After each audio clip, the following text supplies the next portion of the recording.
Programming a Mito-Cool remote control to Deimos BT A 400 or BT A 600 motor. To program a BFT Deimos BT A 400 or BT A 600 to a remote control, press the S1 button once. Within 10 seconds, take the new Mito remote control and simultaneously press the two top buttons and keep them held until the red LED illuminates.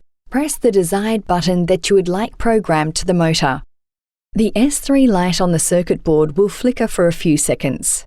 Once it stops, this button on the remote is paired for motor control.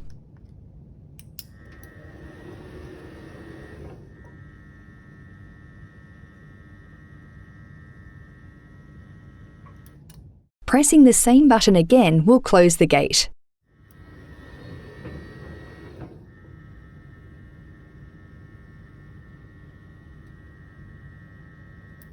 The process is complete.